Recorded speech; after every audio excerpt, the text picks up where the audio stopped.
Joining us now to talk about that's our legal analyst, Martha Coakley. Martha, thanks for your time as always. We appreciate it. So let's dig right in here.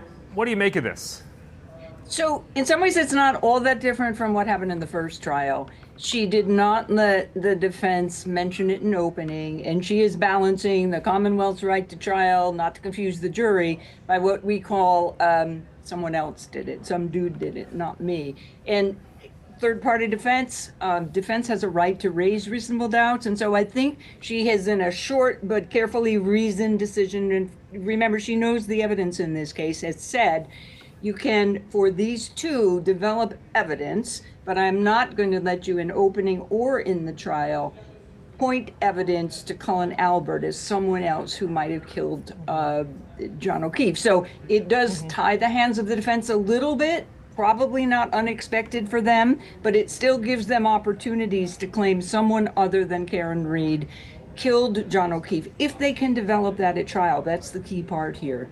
That's what I was going to ask you, how you think this would impact Read's team, especially now we've seen a few times some of the things that they're trying to make happen for this trial are getting denied by the judge. So there are bits and pieces of the defense from the first trial that have changed, have been excluded. And so I do think the defense has a slightly different playing field here than they had first time around.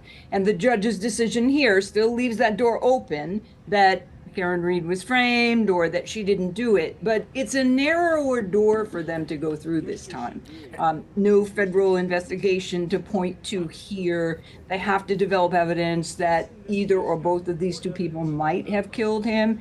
And I think that this prosecutor may try the case in a different way in terms of order of evidence. So defense have to figure, how do we get this evidence in? That's the big challenge for them right now. And briefly, Martha, so why excluding just one of the three? Is it strictly based on the amount of evidence? I mean, I know the defense, I think in that first trial showed pictures of Colin Albert. He had scrapes on his knuckles, those types of things.